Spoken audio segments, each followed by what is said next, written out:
In the newly forged kingdom of Wu, there were two pillars of power. One was the young lord, Sun Quan, a ruler of wisdom and patience.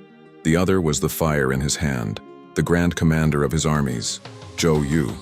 He was a man blessed by the heavens, a brilliant strategist, a master musician, a peerless warrior, and so handsome he was known throughout the land as Zhou the Bow. He and Sun Quan were more than lord and vassal.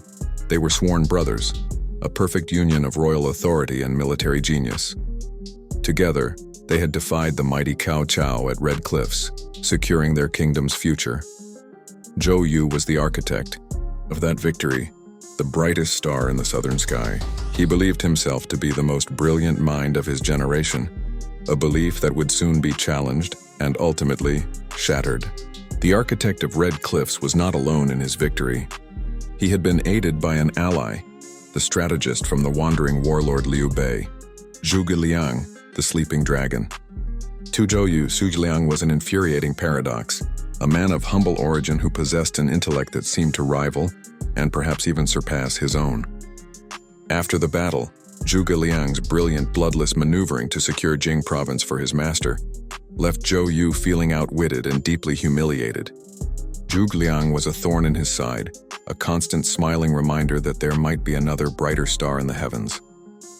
Zhou Yu's pride, the very engine of his genius, could not accept a rival. The alliance between their lords was a political necessity, but between the two strategists a quiet, deadly war of wits had begun. Zhou Yu devised a cunning plan. He proposed a joint invasion to his lord Sun Quan. Wu's army would pretend to attack the western lands of Yi province on Liu Bei's behalf. In reality, their true target was their own allies' territory of Jing province.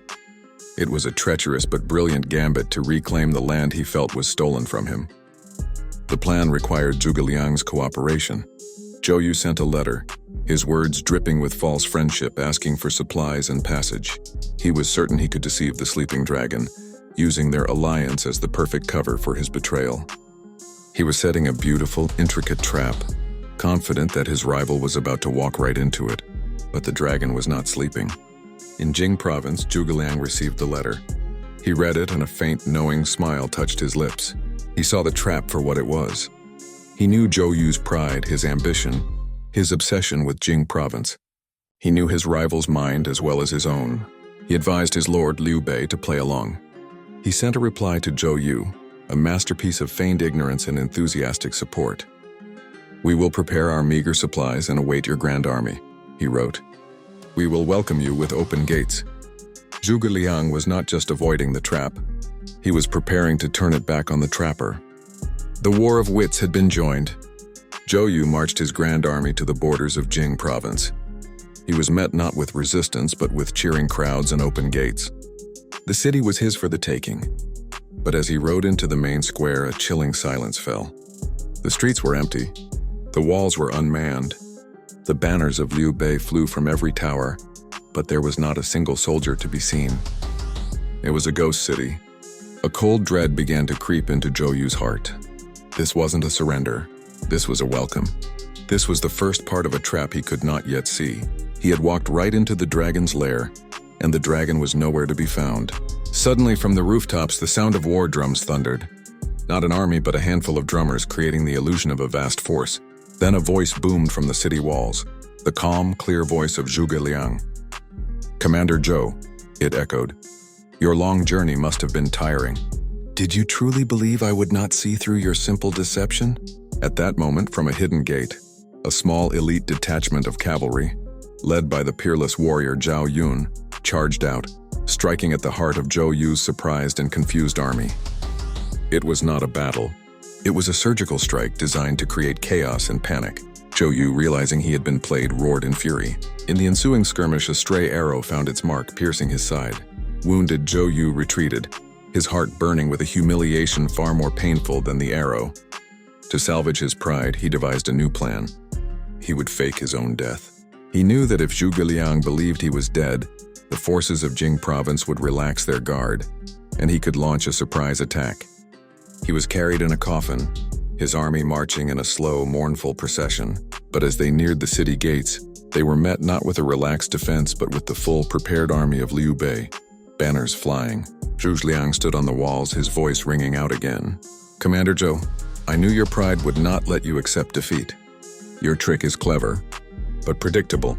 At that moment, Zhou Yu, overcome with rage and the strain of his wound, coughed up a spray of blood and fainted, a man defeated twice over by an intellect he could not match. The wound and the repeated humiliations took a terrible toll on Zhou Yu's health. He was consumed by a burning fever, a sickness of the body and the soul. He lay in his tent, his brilliant mind trapped in a failing body, obsessing over his rival. He could not accept that there was a man in the world whose mind was his equal, whose foresight was his superior. He saw it as a cosmic injustice, a cruelty of the heavens. He wrote a final, desperate letter to his lord Sun Quan, outlining one last grand strategy to defeat their rivals. It was a brilliant plan, a testament to his undiminished genius, but it was a plan he would never see enacted. As he finished his final letter, a great shuddering sigh escaped his lips. He looked up at the roof of his tent as if staring at the heavens themselves. His brilliant, handsome face, now gaunt with sickness, was a mask of profound, tragic despair. His final words were not a command to his generals, nor a message to his lord. They were a cry of pure, agonizing frustration, a final, defiant question to the gods who had made him. "Oh heavens," he cried, his voice a hoarse whisper. "If you have created Zhou Yu, why did you also have to create Zhuge Liang?" With that final, heartbreaking lament, the brightest star of the south, the handsome commander, the hero of Red Cliffs, closed his eyes. The rivalry was over.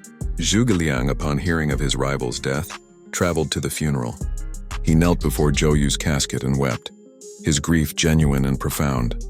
The generals of Wu were stunned, confused by this display from their greatest enemy. But Zhuge Liang understood. He had not lost an enemy. He had lost his only true equal. He had lost the one man in the world whose mind could truly challenge his own.